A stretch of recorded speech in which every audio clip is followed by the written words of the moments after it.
I think that despots around the world watched what happened and the might, the incredible might of the United States military and the resolve of this commander-in-chief and his team. And I think they are having second and third thoughts about invading other countries. Are you serious? Venezuela was not under an actual president. Carla Sands, is Greenland next then? Well, I don't speak for the president, but I will say that he's certainly getting our Western Hemisphere in a safer shape than it was under previous administrations. But do you think it's possible that a NATO member is going to take over another NATO member? Well, I think it's to be determined what he does next, but I do think we have more trouble south of the border. For instance, Mexico is basically a narco state run by the cartels. So I'm sure he's talking to the Mexican leadership, asking them to get things in a good place.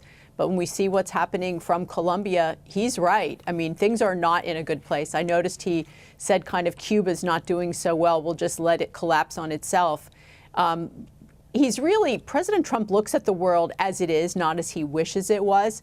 And he sees that decades of neglect in South and Central America and the Caribbean have led to Iran using Venezuela as a proxy, Hezbollah, terrorist training camps right in Venezuela spreading throughout the region, and then Russia and China having military presence in Venezuela right south of our United States and our neighbors. Not a good look. Right. Not good. It's been neglected. When you mentioned China, when you were, in fact, not when you were ambassador to Denmark, but actually just a couple of years ago, you criticised in a speech China's increasing aggression, and you said that Taiwan was on the precipice, quote unquote. What Donald Trump did this weekend absolutely emboldens President Xi when it comes to Taiwan, doesn't it? Oh, no. I think that despots around the world watched what happened and the might, the incredible might of the United States military and the resolve of this commander-in-chief and his team. And I think they are having second and third thoughts about invading other countries. Are you serious? Venezuela was not under an actual president. President Xi, there was an illegitimate leader in the country. President Xi, President Putin. President Putin will look at the Baltic states now and say, sorry? No, well, possibly. Quite not true at all. Because they're emboldened. What happened, if I may? Yeah. What happened, if I may? So his play, President Trump's play here, where Venezuela has more energy than any country in the world. It's energy rich, and it's all going to China.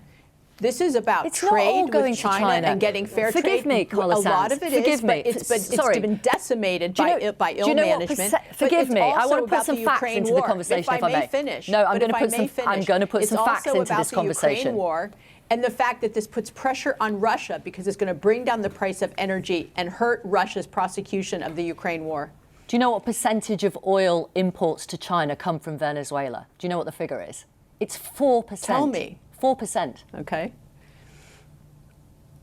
Well, President Trump is supplying energy, making sure that we have energy, and Venezuela is energy rich but been mismanaged, so it has maybe a tiny amount being produced that it's capable of. The people of Venezuela deserve opportunity. They deserve a healthy economy where they have a good economy and they can actually feed their families and afford an apartment or a home.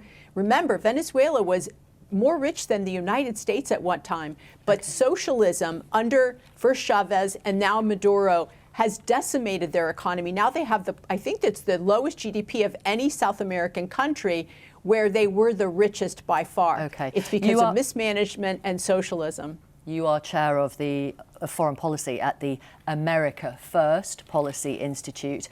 Fellow Republicans who are also America First, like Thomas Massey, have said, this is not what we voted for. Marjorie Taylor Greene, our neighbourhood is right here in the 50 United States. This kind of action is what many in MAGA thought they voted to end. I mean, this is a big political risk for Donald Trump within the United States, within the MAGA movement. It's a necessary step to secure our hemisphere, to make sure that the United States can continue to be the leader of the free world. This was like a cancer in South America. Now Venezuela will turn around. There will be a a democratically elected leader that leads the country. It will no longer be a narco-terror state. That what they were exporting is all bad, and they were a proxy for Iran, China, and Russia. Right. I mean, it's Delcy Rodriguez who's running the country. A Democratic leader? Not a Democratic leader, but certainly working with the Trump administration. Right. She has agreed to work with the Trump administration. But not a Democratic leader. It's a very leader. corrupt country. Okay. Thank you, Carla Sands. Thank you very much for being You're with welcome. us, former US ambassador to Denmark under Donald Trump's first term.